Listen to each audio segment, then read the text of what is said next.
¿Cómo están? Nuevamente para el tercer segmento de este tema de cardiopatías, vamos a terminar con la parte vascular. Entonces son todas las patologías cardiovasculares, hemos visto ya las patologías cardíacas, parte de las vasculares con la aterosclerosis y ahora vemos esta patología que es la hipertensión arterial. La hipertensión arterial, aumento de la presión dentro de las arterias. Presión arterial significa flujo sanguíneo dentro de los vasos sanguíneos, ¿verdad?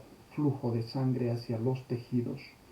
Mayor presión, mayor flujo hacia los tejidos. Riesgo, ruptura de capilares, hemorragias. Baja presión arterial, reducción del flujo sanguíneo o detención del flujo sanguíneo con isquemia y muerte de todas las células. Por lo tanto, la presión arterial tiene que estar dentro de sus parámetros idealmente para que el flujo sanguíneo hacia los tejidos no sea dañino o insuficiente. ¿Correcto? Dañino por la hipertensión arterial e insuficiente por la hipotensión arterial. Y cuando esta hipotensión arterial es severa, pues entramos dentro de otro tema que es el shock que vamos a ver a continuación. Cuando hablamos de hipertensión arterial, hablamos de la elevación de la presión arterial. Y hay dos tipos de hipertensión arterial, no dos tipos cuando hablamos de mecanismo, ni fisiopatología, ni nada, sino hablamos de unos en los que podemos detectar o determinar la causa y otros en los cuales no podemos determinar. La mayoría son los que no podemos determinar la causa. Se teoriza. La hipótesis es que es una falla en el sistema renina, angiotensina, aldosterona, SED, etc. ¿Correcto?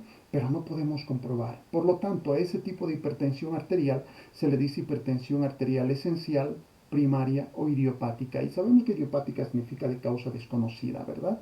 95% de las hipertensiones son esenciales, primarias o idiopáticas, lo cual significa que la hipertensión no tiene cura, solo se controla y que debemos hacer el tratamiento por el resto de la vida, en el 95%.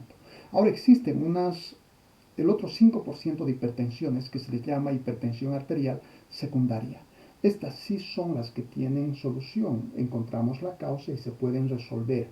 Generalmente se resuelven quirúrgicamente. ¿Cuáles son las que son de hipertensión secundaria resolvibles? Estamos hablando de problemas renales como una estenosis de la arteria renal que produce una disminución de la perfusión renal con liberación del sistema o activación del sistema renina, angiotensina, aldosterona, SED asociados a la vasopresina e hipertensión. Tenemos la endocrina. En la endocrina estamos hablando de un incremento en la liberación de aldosterona. Puede ser un tumor, ¿verdad? Productor de aldosterona a nivel de la corteza de las glándulas suprarrenales. ¿Qué hace la aldosterona? Produce retención de sodio y por ende retención de agua. Perfecto. Tenemos otro, Cushing, elevada cantidad de cortisol. Puede ser endógeno por la liberación de grandes cantidades de cortisol o puede ser exógeno por la administración de grandes cantidades de corticoides. Estos corticoides tienen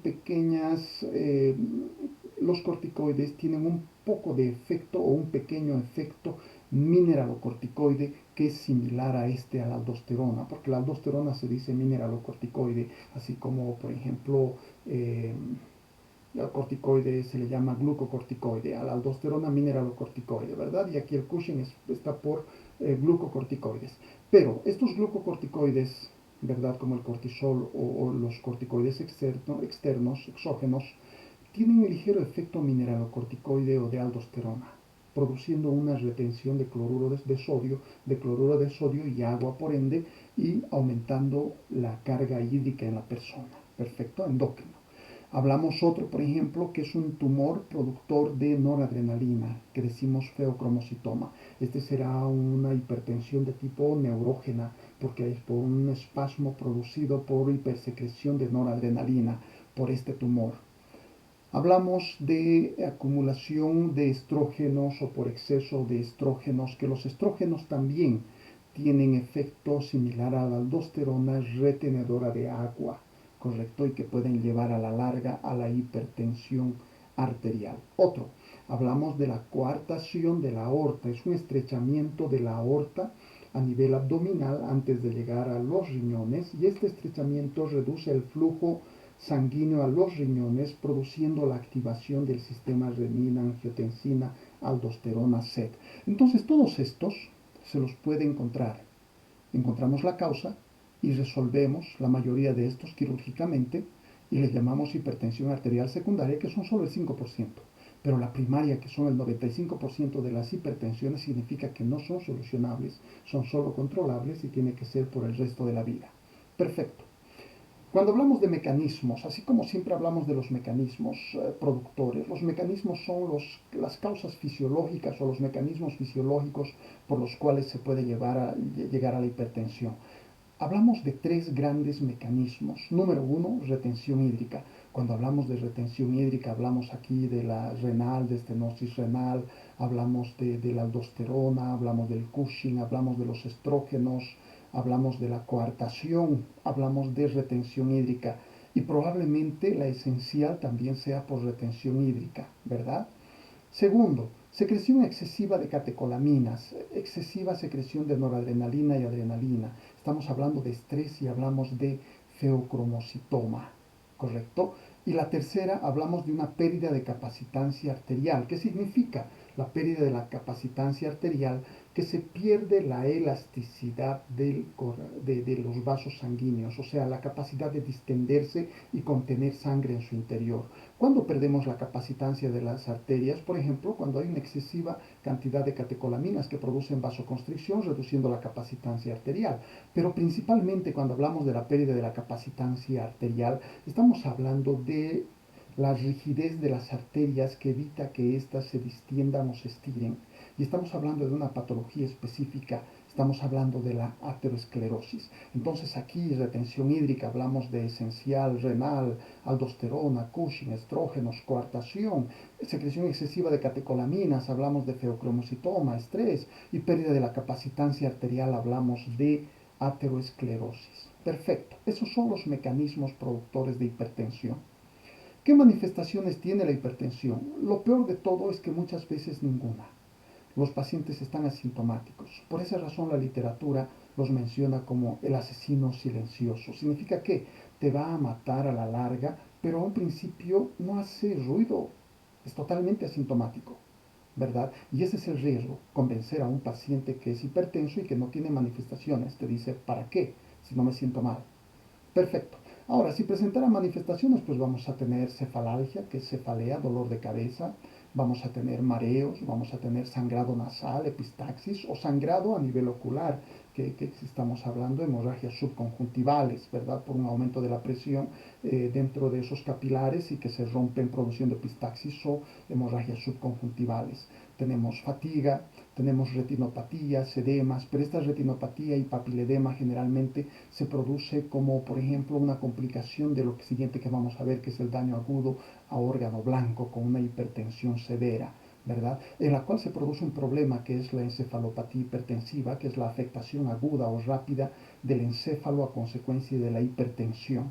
Y esta encefalopatía hipertensiva vamos a tener como manifestaciones como el dolor de cabeza intenso de rápida instalación, la desorientación, el deterioro de la conciencia, es decir, ya el paciente no va a estar alerta, vamos a tener un deterioro del estado de conciencia, como por ejemplo podemos tener una somnolencia, letargo, podemos llegar hasta el coma, inclusive, que son los diferentes niveles que hemos hablado en práctica, ¿verdad? De este deterioro de la conciencia.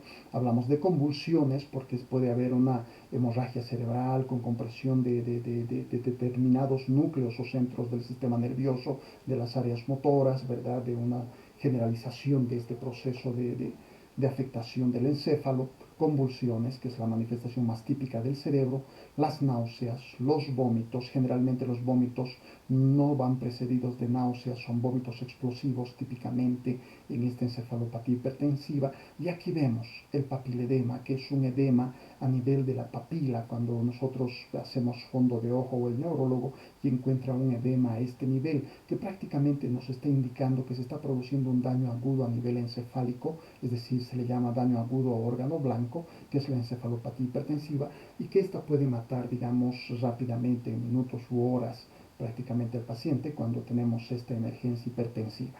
¿Correcto? Ahora, ¿de qué cosas muere el paciente? Y cuando dice de qué cosas fallece el paciente con hipertensión, hablamos de estas complicaciones.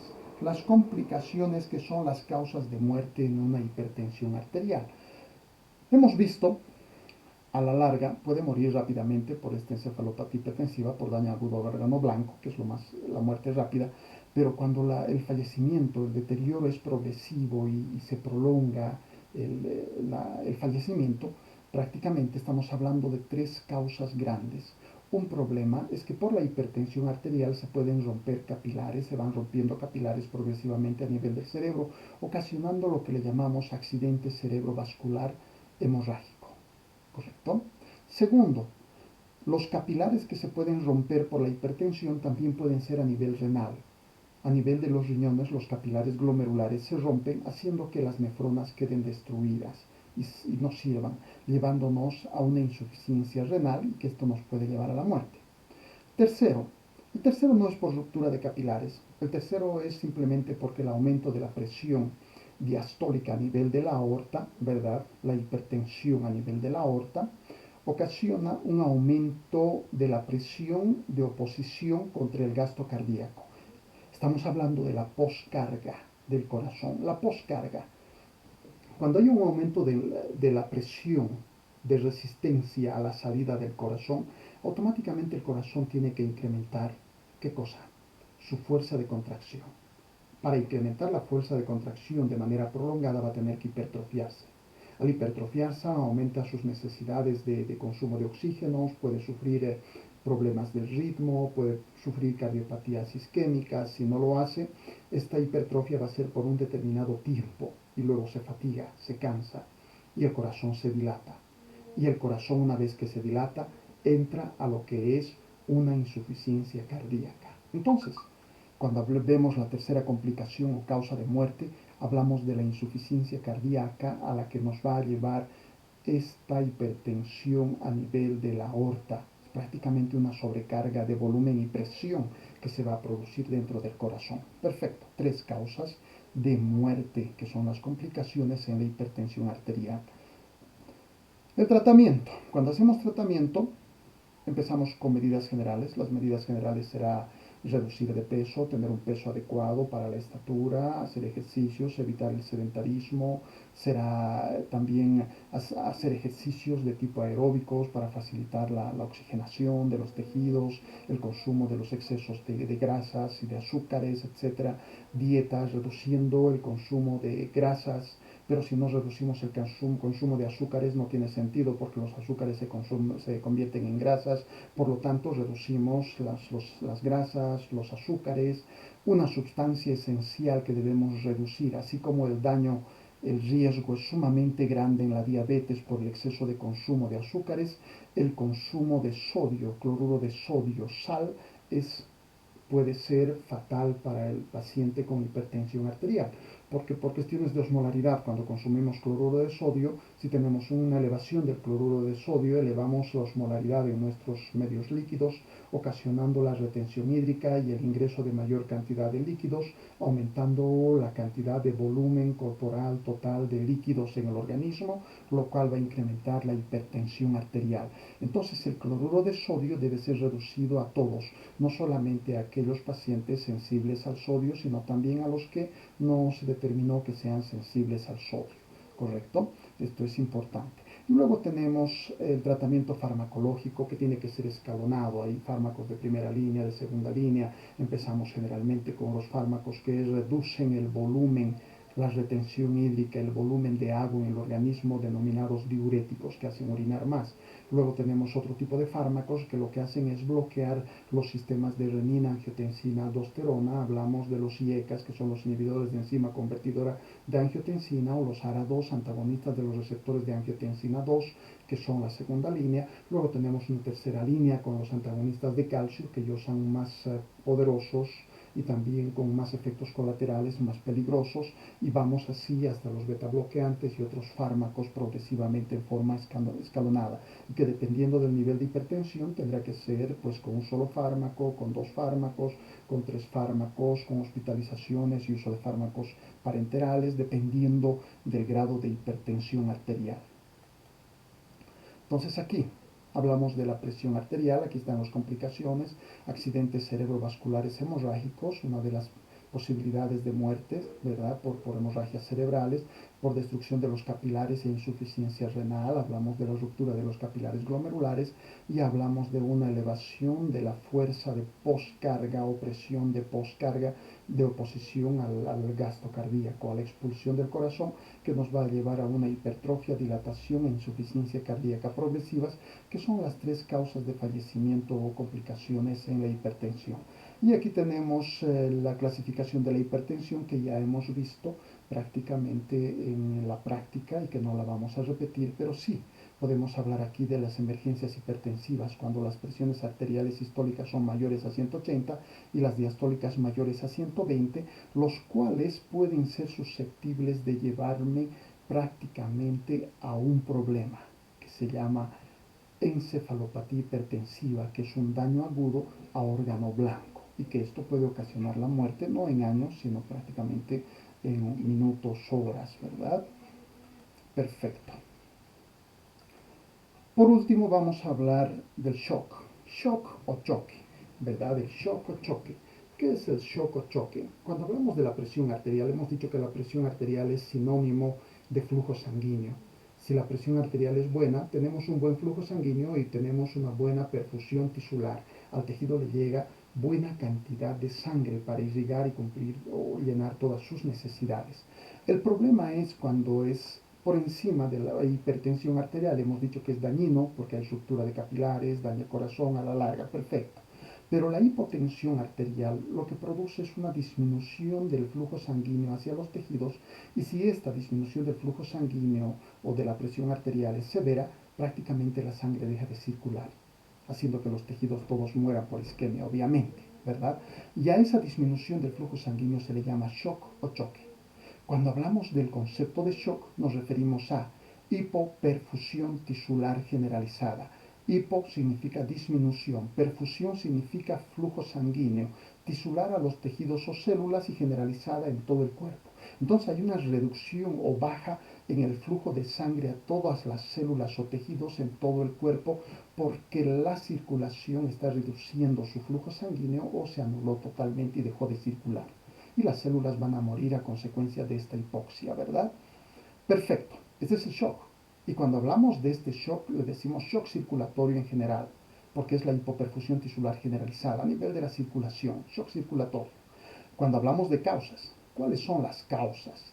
Nos habla de causas fisiológicas, ¿verdad? Nos habla de causas fisiológicas. Dice anomalías cardíacas que disminuyen la capacidad de bomba del corazón y factores que disminuyen el retorno venoso. Nos habla de causas fisiológicas para llegar a un shock en dos grandes grupos: cuando disminuye la capacidad de bomba y cuando disminuye el retorno venoso. Y cuando vemos estas dos causas fisiológicas en grande, vamos a poder pensar en cuatro tipos de shock. Cuatro tipos de shock. Primero vamos a hablar de las fases del shock, porque el shock tiene una primera fase, es la etapa no progresiva o compensada, significa es la etapa inicial prácticamente del shock. Después tenemos una segunda fase que es la etapa progresiva, en la que va empeorando el shock, va bajando la presión arterial progresivamente, empeorando el shock. Y tenemos una tercera etapa en la cual este proceso es irreversible y donde la muerte se manifiesta en forma indefectible, ¿correcto? Entonces la primera parte se compensa, la segunda parte empieza a progresar y la compensación es más dificultosa, y una tercera fase en que ya no hay compensación y el shock es totalmente irreversible. Ahora bien, hemos visto dos causas fisiológicas de shock. Ahora veremos la clasificación, ¿sí? Cuando clasificamos, las clasificamos en shock hipovolémico, cardiogénico, distributivo, obstructivo. Entonces tenemos estas cuatro clasificaciones que van a prácticamente acomodarse a uno de estos dos mecanismos fisiológicos. Por ejemplo, el hipovolémico va a ser una disminución del retorno venoso. El cardiogénico va a ser una anomalía cardíaca que disminuye la capacidad de bomba del corazón. El distributivo va a ser un factor que disminuye el retorno venoso. El obstructivo prácticamente puede ser de ambos, uno que disminuye el retorno venoso o uno que disminuye la capacidad de bomba del corazón. Entonces estos cuatro se acomodan en estos dos mecanismos fisiológicos productores de shock, ¿correcto? Hablemos primero de las manifestaciones antes de explicar estas. Las manifestaciones, pulso rápido filiforme, significa que las pulsaciones van a ser rapidísimas, pero no solamente es rápido el pulso, sino es poco perceptible. Entonces hablamos de un pulso filiforme, rápido y poco perceptible, ¿correcto? Las manifestaciones de tipo vegetativas, piel fría, pálida, húmeda, que tenemos, o sea, diaforesis, tenemos la sed intensa, la taquipnea, respiración rápida, la inquietud, el letargo, deterioro del estado de conciencia, todas esas pueden ser las manifestaciones del shock. Y ahora nos vamos a la clasificación. Hipovolemia, hipo, disminución, volumen, emia, sanguínea. Entonces hay una disminución del volumen sanguíneo.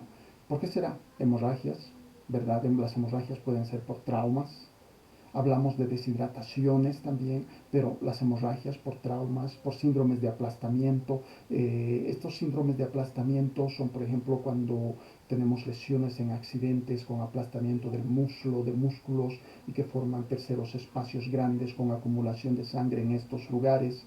Estamos hablando de otro tipo de situaciones de lesiones de reperfusión, cuando tenemos una situación de isquemia en una determinada estructura por una ligadura, por ejemplo, y de repente liberamos la ligadura y se reperfunde a este nivel y perdiéndose el volumen circulatorio en general. Luego tenemos pérdidas, hemorragias quirúrgicas en cirugías en las que se ha perdido demasiado sangre. Y luego tenemos las quemaduras en las cuales se pierde la piel. Y al perderse la piel, la persona empieza a trasudar grandes cantidades de líquido corporal, es decir, sufriendo deshidratación severa. Y esa deshidratación es un equivalente a una hemorragia, es una pérdida de volumen líquido total, que obviamente va a afectar al volumen intravascular, produciendo una hipovolemia, ¿correcto?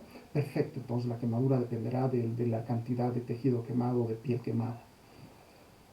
Muy bien, cardiogénico, cardio, corazón, génico, origen. Entonces este tiene una causa cardíaca. Toda patología cardíaca que hemos visto, las arritmias, las cardiopatías valvulares, isquémicas, etcétera, que terminen dañando al corazón seriamente en su capacidad de bomba, van a terminar produciendo shock. Entonces, producen congestión de pulmones y vísceras, además de las manifestaciones generales, congestión de pulmones, estamos hablando de una falla ventricular izquierda, de las periféricas, vísceras, estamos hablando de falla ventricular derecha, etcétera. ¿Correcto? Distributivo. El distributivo es muy interesante. El distributivo es simplemente una dilatación de todos los vasos en el organismo. Es decir, no se pierde sangre, el corazón está bien. Entonces, ¿qué ha pasado? Los vasos se han dilatado tanto que la sangre en su interior no genera presión y esto ocasiona que la presión caiga y la sangre deje de circular. Ahora, la pregunta es, ¿qué ha producido la dilatación de los vasos? Entonces, aquí, cuando vemos la causa de la dilatación de los vasos, porque distributivo es que hay una mala distribución de la sangre se queda en segmentos por una dilatación vascular, ¿verdad? Aquí, esta subclasificación nos dice cuál es la causa. La primera, por ejemplo, nos dice distributivo anafiláctico. Anafiláctico significa anafilaxia, una reacción alérgica severa. En las reacciones alérgicas severas hay liberaciones pues, de vasodilatadores en grandes cantidades, principalmente la relacionada a la alergia que es la histamina. Y adicionalmente se liberarán pues bradicininas, serotoninas y otras sustancias vasodilatadoras. Pero la histamina produce una vasodilatación, liberación de histamina en grandes cantidades en el organismo que lo que van a hacer es ocasionar una dilatación de todos los vasos sanguíneos, haciendo que la sangre no ejerza presión sobre las paredes vasculares, arteriales, produciendo una hipotensión arterial severa y el shock de tipo distributivo anafiláctico.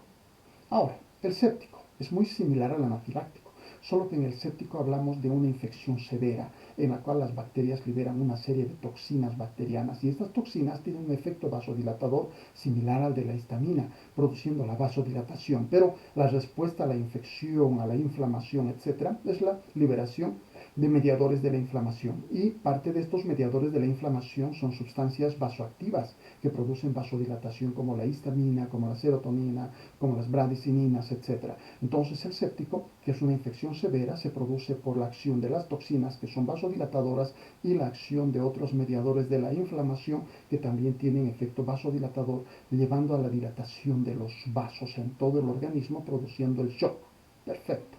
Y la tercera, el neurogénico. El neurogénico tiene su origen en el hecho de que el sistema nervioso autónomo simpático, que tiene su origen a nivel de las partes laterales de la médula espinal, ¿verdad? De ahí salen las raíces nerviosas autonómicas simpáticas a todos los tejidos y vasos sanguíneos, produciendo estímulos sobre los vasos con la liberación de noradrenalina y produciendo vasoconstricción. Pero ¿qué sucede? En este shock neurogénico, entonces lo que tenemos que tener es una supresión en la liberación de noradrenalina o en la estimulación simpática. Y para bloquear la estimulación simpática necesitamos desconectar prácticamente el encéfalo con la médula espinal. Entonces, ¿en qué circunstancias vamos a tener esta situación? Un accidente, traumas en los cuales tenemos un golpe sobre la cabeza que hace que el cuello se fracture, las vértebras cervicales y estas seccionen la médula espinal, separando la porción encefálica con la médula espinal. Ejemplo, cuando caes, por ejemplo, al agua de muchos metros de altura y golpeas la cabeza contra el agua y la cabeza se te va atrás y rompes la columna cervical, seccionando la médula a ese nivel. También tenemos en situaciones en las cuales sufres un accidente de auto con un golpe contra golpe del cuello, fracturando la columna cervical y seccionando la médula, o también en accidentes de motocicleta en el cual sales volando y golpeas la cabeza contra alguna estructura, seccionando la columna cervical, fracturando la columna cervical y seccionando la médula a ese nivel, separando el encéfalo de la médula espinal. Entonces ahí la médula espinal deja de tener estímulos de parte del encéfalo, por lo cual las raíces nerviosas autonómicas simpáticas disminuyen su actividad o se anulan completamente, dejando de estimular a los vasos sanguíneos. Y si no estimulan a los vasos sanguíneos, no hay tono vascular, no hay ese grado de vasoconstricción del vaso sanguíneo para mantener la presión arterial y todos los vasos se dilatan. Y al dilatarse el paciente entra en un shock circulatorio de tipo distributivo neurogénico. Perfecto. Y por último tenemos el shock obstructivo, ¿verdad? Este shock obstructivo donde dice se obstruye directamente la circulación. Podría ser que si se obstruye antes del corazón, disminuye el retorno venoso. O podría ser que se obstruya a la salida del corazón, disminuyendo la capacidad de bomba del corazón. Entonces, cuando hablamos de obstructivo, es no solamente obstrucción al flujo de sangre, sino también obstrucción a la función cardíaca. Estamos hablando, por ejemplo, de un neumotórax. Atención, situación en la que una persona es asaltada por un asaltante con cuchillo, te introduce el cuchillo al tórax, rompe el pulmón prácticamente, pincha el pulmón y todo el aire se sale y se produce la salida del aire hacia el espacio pleural, a todo lo que es la parte del tórax, y este comprime hacia el corazón, etc. Neumotórax, atención, prácticamente está bloqueando o presionando al corazón para que el corazón no pueda distenderse y contraerse, y también los vasos que entran al tórax van a ser colapsados por esta tensión, disminuyendo el retorno venoso. Entonces nos está ocasionando prácticamente una disminución del retorno venoso y disminuye la capacidad de bomba del corazón. El taponamiento cardíaco que habíamos visto, ¿verdad?, en las pericarditis, en las enfermedades pericárdicas, que se llena de agua o de sangre el espacio pericárdico, produciendo taponamiento cardíaco, y esto va a ocasionar una disminución en la capacidad de bomba del corazón. Tromboembolismo pulmonar. Tromboembolismo pulmonar, un coágulo que está circulando, ¿verdad? Un trombo, un coágulo émbolo que circula y que se va a los pulmones. ¿De dónde viene? Generalmente de los miembros inferiores. Hay una patología que se llama trombosis venosa profunda, y esta trombosis venosa profunda es una patología que se forman coágulos en las piernas, ¿verdad? Hay una triada que nos dice éstasis, nos dice flebitis y nos dice hipercoagulabilidad, que ya hemos visto nosotros esta patología. Y prácticamente nos está produciendo la formación de un coágulo en miembros inferiores de sangre que va a ir hacia los pulmones y obstruir los capilares, obstruyendo el flujo de sangre del retorno venoso hacia el corazón.